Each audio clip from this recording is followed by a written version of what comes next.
Hello. We're here to do Geek Speak this month in the world of marketing, search, social, and websites. I included AI because that's always a topic of conversation. Let's do the round robin. I'm Pip. My name is Phelan. I work with Pip at Seymour Digital Media. I'm Rena from Little Works Indie Media.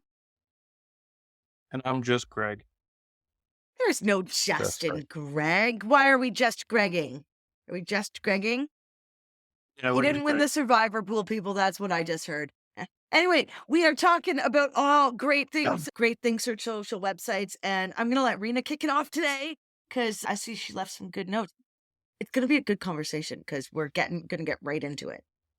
All right. So I think the first interesting thing is that Netflix is opening up an ads platform part of their system so that you're going to view ads. So I guess they're doing the Prime thing. Prime did that a few months ago. And so it's up in heavily to add to that. Yeah, I totally really wanted to weigh in because Google did their monthly marketing thing, and one of the things was the ads on TV, more ads on TV, which is interesting. So where are they buying? I want to know where they're buying their data from. Disney, they're gonna get some search from Disney. I saw that. Thought that was pretty interesting. But anyway, okay, so we got any other feedback? Y'all want to jump in on this? Netflix has been turning itself slowly into TV for the last few years. Ever since interest I know. rates went up, they had to. Yeah. So, yeah, you want to weigh in, which is different than just stating what's new.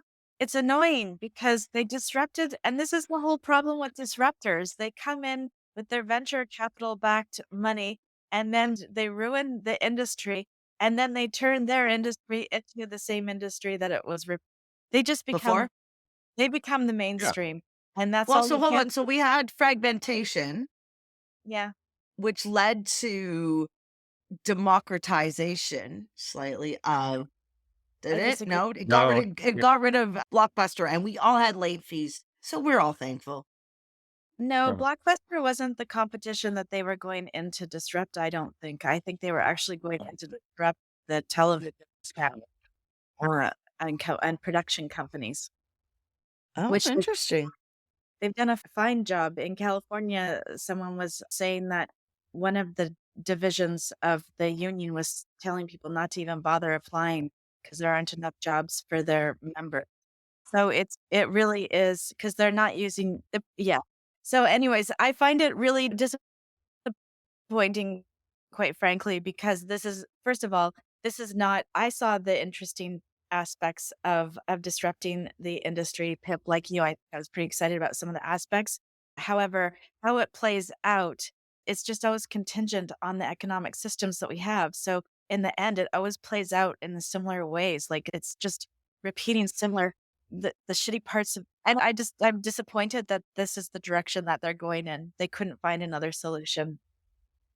Well, maybe they will, and maybe out of it, ads seem to take over things. There's a ads now make the world run more. So anyway, they can get into your life.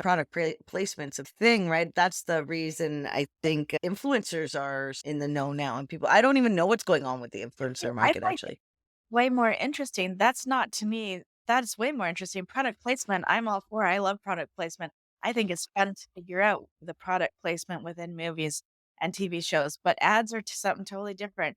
That was the thing that I didn't want to pay for television so I could sit and watch ads every 10 minutes. So that's not what I'm interested in doing. And now I'm going to go back to getting cable. What do they call it now? You can't even record. What is it called? What do they call it? I don't know what they call it when Netflix. you record the show and then you fast Oh, forward. PVR. Wasn't that a Uh, PVR? DVR. Yeah, yeah, DVR, whatever Sure. it's called. I think that's where I'm headed back because I don't particularly enjoy and now it's like a benefit when Prime tells me that after I'm going to see these ads, I can watch the whole video without any ads. Have you noticed that on Prime? If you watch television, you get an ad about every 15 minutes or so. Interesting. Yeah, they do time it out. We had special streaming and it's not working right now, but I am on Netflix, but I'm wondering where they will place the ads. I find it interesting. They sell you radio or they sell you Google Home now. And if you don't want radio or like ads, just buy YouTube stuff. It's just like instead of having free radio where the ads are paying for the radio station. And the thing about ads is that it has to be actually done well. And so what happens with North American television is that they adhere to a certain advertising cadence. So they're going to do so much so of the show, they're not going to have anything Yeah. exciting, and then they're going to have an ad. But if you watch American television in Europe, for example, they're on a different sequence of Cadence. Yeah. yeah. So what ends up happening is it'll just stop in the middle, like in the middle of something that's happening, that it's not at a natural arc in the story. Stop in the middle of something that's happening, and then there's the ad, and it just blows you over. So it's ads in in-flight television is one of my things that I love to notice. So Right. I thought it was free when you pay for Prime. Now it's just they've segmented. Yeah. Now you don't, it's not like BBC or I don't know. It's a lot. It's a lot. I understand. I'm thinking they're not going to have in video ads, but they're going to have. yeah, so they're going to do exactly what Prime's done. They're not going to do anything different, I don't think. 'Cause they're going to copy each other. One of them launches it, they try it out, they see if people will suck it up, and then the other platforms follow. One thing to follow is if you look at market share. So back in the day when Google ads started, Amazon had bought like a tiny piece of the market share for TV. And every year it bought a little bit more. And so that tells you that they have Prime, which is, don't you have Prime if you get delivery? Is that what's, you get the Prime delivery and then you get the extra TV stuff? That's correct. But yes, that's correct. But now it comes with Oh yeah, they're in there. So So what? there's a class action lawsuit in the States that's happening right now because when we signed up for Prime Television was supposed to be a paid add-on. Having them add the television in is not in accordance to whatever contract we click yes to when we sign up for Amazon Prime. And so there's a class action lawsuit about it. I think Netflix, I don't know what Netflix is, I don't know how it'll affect Netflix or if they'll have to do the same thing, but I guess they figure the payout's going to be worth it in the end, which it probably is. Yeah, and this is just a segment of advertising because the search social and websites, they aren't going to go away. And I don't know if we'll have TV in, I guess we do now, have video on websites and stuff, but we don't need to pay attention to the TV stuff. Let's talk about fun stuff. I was going to say as a segue to this is that these ad placements are definitely going to be a part of the Google Ads portfolio because they already are doing it for other TV platforms. Yes. And so I think that it's just going to build further, that they're just going to integrate it in with the existing ads like Facebook and Google. And of course, Google had their big I/O this week where they had a lot of announcements. A lot of them focused around Performance Max and AI. Those are like the two, if I was going to give like the Coles, like the quick and fast, is that they're pushing for more Performance Max. It's going to have more AI in it. And supposedly they're going to have better reporting on Performance Max, which is definitely the shortcoming of using it as a tool, is you don't really have enough insights to be like, do this, don't do that, or I'm showing up a lot of these placements, I don't want to show up there, that kind of thing. And so Is Performance Max what runs when I'm looking at Google Analytics from my end? Is that the cross-platform category? it can be. So it does. Yeah, it's one of many. This is why setting up UTM parameters and your tracking URLs is going to be more valuable with Performance Max. The one thing, so cross network is display. Like it's just a shorthand, but Performance Max incorporates display. Well, And hold so on, that's hold on. why. Well, Let's on explain. Linux, you get two separate categories, display and cross-platform. And my understanding when I look at the it says that's where other platforms might be buying into Google ad space or where So Google ads are buying into other platforms. That was my understanding of that. Is I've got Google Ads has two distinct platforms. Search and display is the display network, which No, I- which can hold CBC, CSS, global, blah blah blah, every website in the world, blah blah blah blah blah, right? That's that. So that's where the Facebook can fall in there. And like you can do different types of display type of ads. So that's where PMax is falling in. Did that make more sense? Or was that no, worse? I'll ask in your next course session. Yeah. Okay. I'd say just as a quick hand, when you see cross network, it's a website that is part of the Google Display Network.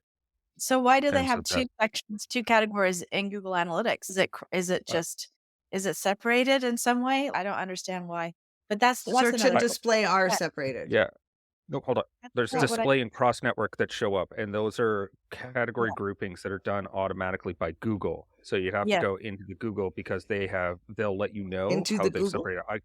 Into Google Ads, Into yeah. Google, In the no, Google audiences. Analytics, into Google Analytics. Okay. It's a grouping category that is set in the settings, and you have to go in there, Yeah. and it'll let you know how they've organized them.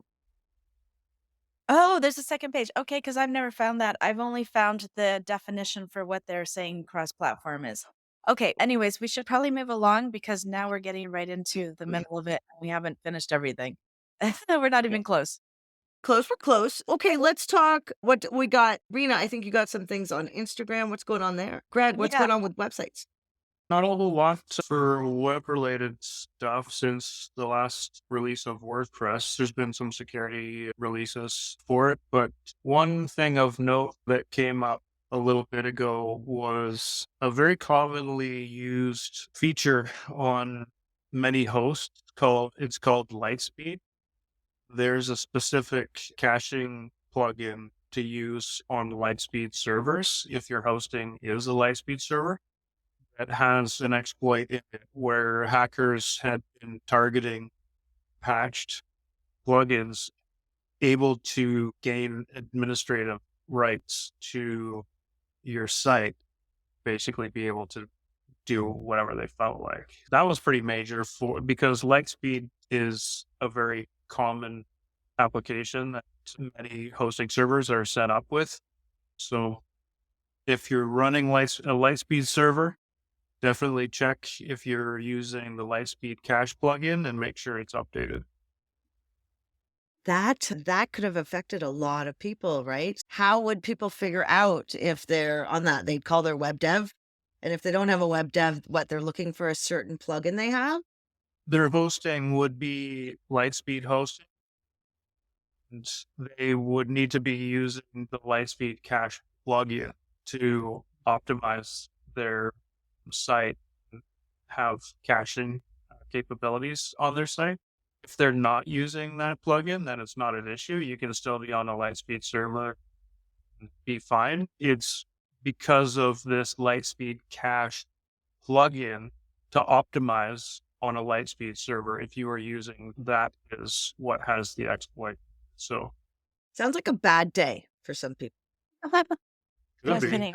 nobody wants to give up administrator rights to their site. Yeah, That would be that could be just bad. But wow. Okay, on another note of fun hacking, because it sounds like we had here on the West Coast the London drugs, right? Mhm. Which got hacked. I think I saw something on the news yesterday about that. And I know it doesn't seem like that's part of this month in the world of marketing, but technically it kind of is. Because Well, it's letting you. yeah. It reminds you that security is a big issue, and you got to keep on top of it. And you don't want to have your systems hacked because you don't want to be a giant. Whether you're a giant company or a little one, hacking and ransomware is more prevalent than it's ever been because of Bitcoin and other cryptocurrencies. Because it makes it easy for you to hold something hostage on a website, not even be nearby, and get money. It's annoying at best and libelous. Like you could be liable for your data that's Yeah. taken to the other thing. And so that's the other thing. You want to work with a company that has errors and emissions Insurance, uh, liability insurance. insurance. I've Mhm. just been talking to quite a few people, and nobody asks their marketers that. It's Oh, super interesting. Yeah, it's super important to have that. And if you're a marketer, you need to get that. It doesn't cost that much for the year, and it's so worth it because if you have any problems, then you're not caught and you're not in trouble. Yeah, You and know, you have to, if Mhm. you're incorporated, you have to have that in your insurance, right? So I think. I have no Uh, idea. All I know is that I'm not incorporated, but I do have it. So Yeah, that's good. So- And then we have some lighter news on an upbeat thing. What about X becoming X.com? oh yeah, that was fun. I still can't get it. I can't. I guess it doesn't automatically forward, but you can now go to x.com. It is Twitter, Yeah. they're not automatically forwarding twitter.com to x.com No. as a Yeah. Mm. But that's very exciting. I want to know, how do they do that? Just from a technical perspective, how do they have both the platform, the tweets running on both URLs? That's so exciting to me. yeah, well, Yeah. be able to have the same site at multiple domains. I'm just thinking you're geeky, just so you But know. when, but when you It's- make a post on one, how does it get transferred to the other? Yeah. Are they running? You're just at a different URL. But the URL, the way the DNS is always structured, you have to have one as the top level domain. One Oh, I always see. has to be the dominant. Okay, I see. So it's not forwarded, but they're connected. Okay. All right. Then that's not as exciting as I thought. And then we Well, no, have it's still you did catch on the right thing. That's weird is if you're not, because you always should be forced to either go to Twitter or X. One or Yeah. the other has to be Yeah. the top level one. So you can't have two top level ones unless you're running two instances of the same website. Then you have to run two backup. Like you'd have to be backing and cross referencing. So it seems Right. like it would be a lot of work to do that they wouldn't want to do. But regardless, I think that's quite fun to have x.com. And then what are they going to just keep Twitter? Which country was it that they can't have x.com? I forgot. Japan, they Right. can't. X has got a copyright from a band. There's a very popular band there that is called X, and so they So don't have the yeah. copyright in Japan. Do you think they'll keep twitter.com in Japan then? Most likely, that's my suspicion. Is they would keep it because apparently Japanese corporations are quite litigious, especially around copyright, and so they're not afraid to sue you in Japan if you do that. So I would suspect that probably they would keep it as Twitter. That's my guess. exciting news for if you have the domain X, the copyright would be only on It's name? calling your the way I heard it explained is that the copyright it's you're representing yourself, the business, as a copywritten name. So you're not allowed to represent yourself as that. Wouldn't be able to Even- have any. or you own it and they're not legally trying to take x.com away from you just can't. Yeah, because so you don't own a domain, you lease it. No one owns a domain. They're all owned by ICANN, and then you buy a lease from them. And so the lease is still for ICANN, and ICANN doesn't want to get sued, so they would say that it's null and void. And so if that's my understanding on it. I'm not like an international. That's interesting, isn't it? Because this deals with international marketing, and yeah, so there's different regulations, rules that we're not going to get into. Let's talk about other things that are related to this. How I was speaking of lawsuits. TikTok. I was thinking TikTok, it would match. I had a better segue.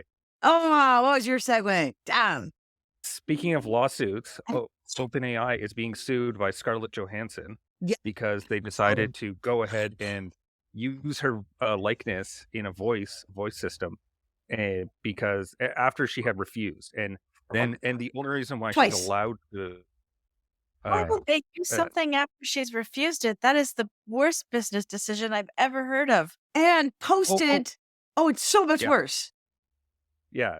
The only reason why the lawsuit can go ahead in the first place is because Sam Altman decided to, when he announced it, he posted a link to the demo, and it only had one word, which is her, which is a reference to the 2013 Scarlett Johansson movie where it's her voice is an automated system.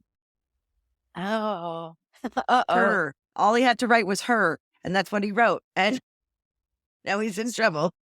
Sam is always in trouble. Yeah.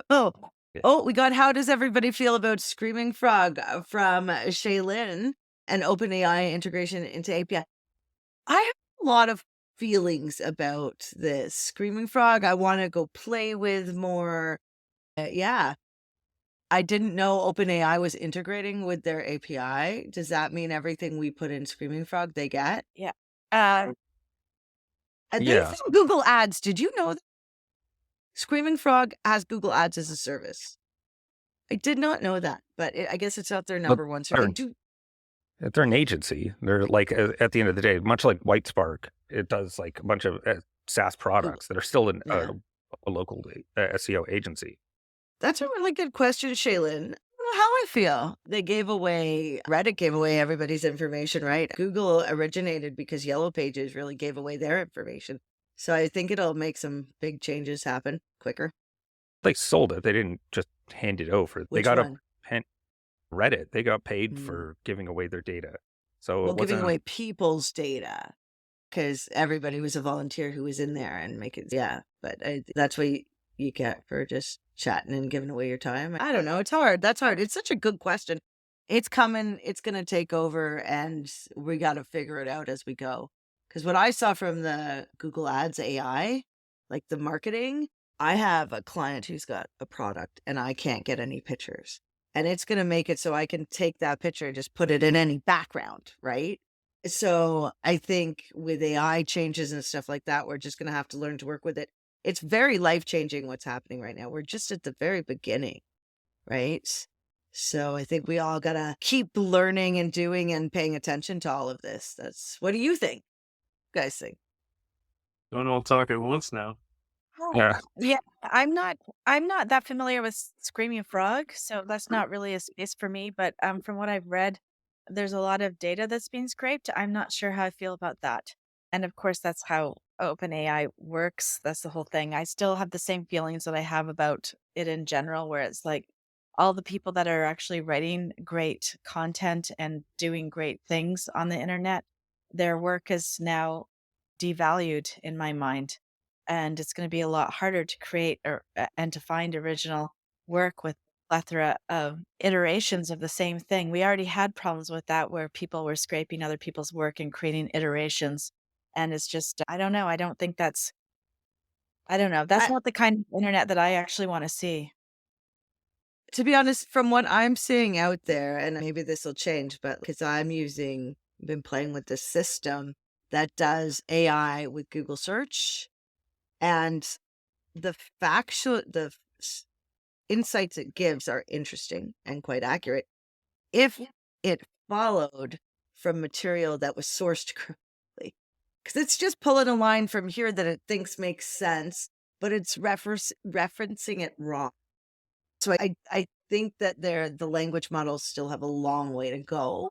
And I think we could maybe gain some insights, but I think that the human hand is very needed in every to make it work properly. Because machines run themselves into walls. I've done it. Humans, they'll try to move. If they hit a wall once, they will move aside. And Oh, and this reminded me, I just watched a TikTok yesterday about because there's an app. I don't know if it's like an open AI specific app or not. People have it on their phones and just talk to your phone. AI will answer you. You can have a conversation. They took two phones and activated. And so the two AIs were just talking back and forth to each other from phone to phone and having a conversation. But that would go on forever. That conversation would never stop if those two AIs just kept on talking back and forth to each other. it's true. It is true. But it is interesting how many of us are using ChatGPT and being like, it's like asking a friend a question that seems to know a lot more than you. I don't know. I'm shoving things at it, learning. So it's such an interesting topic. I think that if I want to put it, that I use AI on my website. So I think that's the direction I'm going in with it. Not that it might be the best direction. And I would say, Hope you're getting more specific than just that. I In would my- say that, sorry, I was just going to say that with Screaming Frog and OpenAI, I think that it's not necessarily a bad thing because it doesn't really scan the on-page content other than to find a word count. It's mostly around SEO related things like your page titles, meta descriptions, and that's where OpenAI does reasonably well, and it's not too bad where it's doing regressive searches over data. So I think that it'll be fine to point out maybe like a plan of like, hey, you've got X number of things like this. I would start here. And so Like it's more Yeah. Yeah, that's exactly right. So it looks like the Screaming Frog integration is mostly about organizing titles and meta tags and things like that. I just took a very brief cursory look while I can listen and read at the same time. And so I think in that case, that might actually speed things up a whole lot. But are they giving the same answer to everybody else? I don't know because every SEO person is slightly different of what they're going to want. And even if you use the AI, you have to be very specific.